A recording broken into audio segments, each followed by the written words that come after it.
समंदर किनारे मुन्नी मछली, पेटू केकड़ा और छोटू गूंगा रहते थे। इन तीनों में गहरी दोस्ती थी।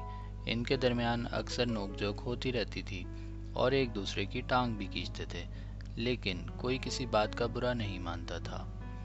गूंगा था तो छोटा सा, लेकिन बातें बड़े मज़े मज़े की करता था। एक शाम रेतीले साहिल पर हल्की हल्की मौजों में तीनों लोटे लगा रहे थे और खुशगवार मूड में बातें कर रहे थे।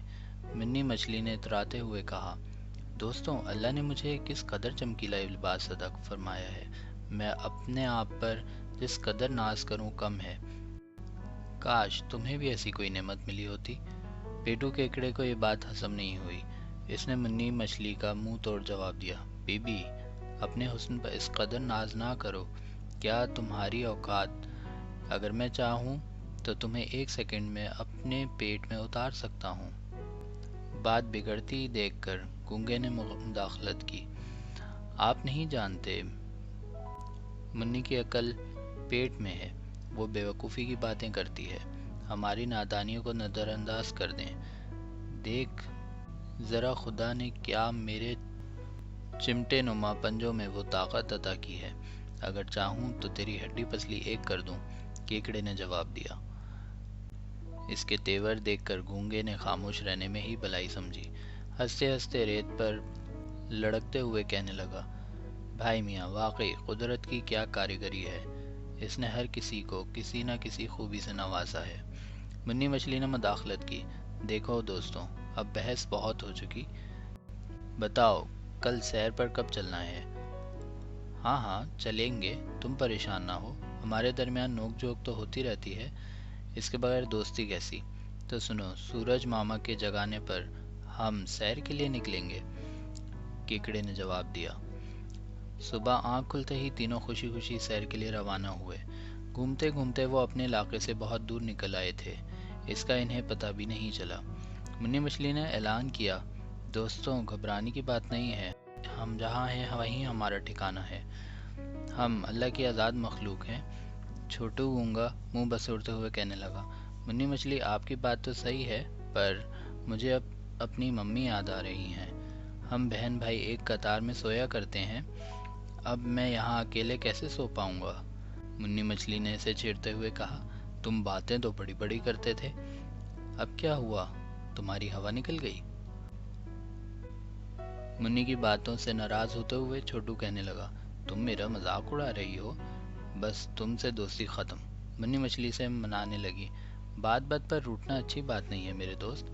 डरने की क्या बात है, मैं हूं ना। सबसे बढ़कर हमारे बड़े भाई जनाब पेटू केकड़े हैं। छोटू, आराम कर सकते हो। छोटू गूंगा कुछ देर सोचता रहा। इसके पास केकड़ू की बात मानने के सिवा कोई चारा नहीं था। मुन्नी मछली इसे समझाने लगी, ये अच्छी तजवीज़ है। जाओ छोटू केकड़े के साथ चैन की नींद सो जाओ।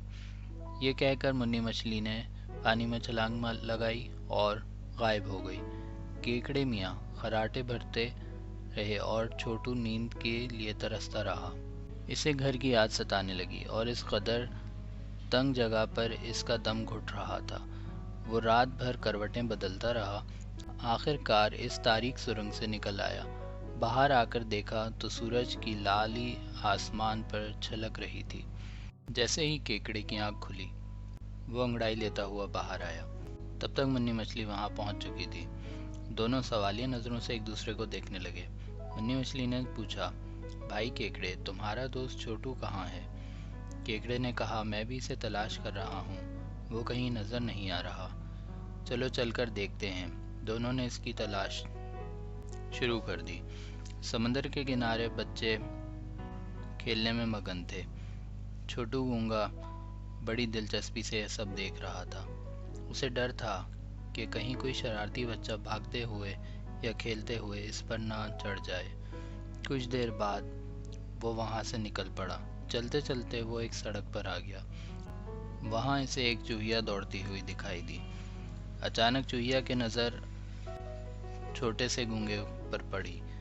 इसे देखकर वो तमस्कराना अंदाज में कहने लगी, गूंगे मियाँ, ये क्या?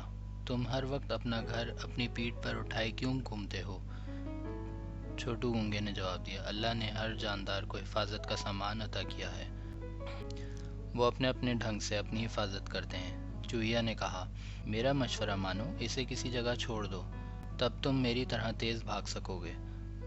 دونوں کی باتوں کا سلسلہ جاری تھا کہ بلی کو آتا دیکھ کر گونگے میاں کو شرارت سوجی۔ بی چوہیا، ذرا ہوشیار رہنا، دیکھو بلی خالہ ادھر تشریف لا رہی ہیں، وہ تمہیں ضرور ہڑپ کر لیں گی، اگر جان کی سلامتی چاہتی ہو تو یہاں سے نکل جاؤ۔ یہ کہہ کر گونگا چپکے سے اپنے خول میں سمٹ گیا۔ ادھر چوہیا نے دوڑ لگائی۔ چھوٹو گونگے نے چوہیا کی بزدلی پر مسکراتے ہوئے سمندر کا رخ کیا۔ تھوڑی ہی دور پر اس کو اس کے دوست مل گئے، دونوں اس پر برسنے لگے اور چھوٹو گونگا مرچ مسالہ لگا کر چوہیا کی بزدلی کا قصہ سنا کر لطف لیتا رہا۔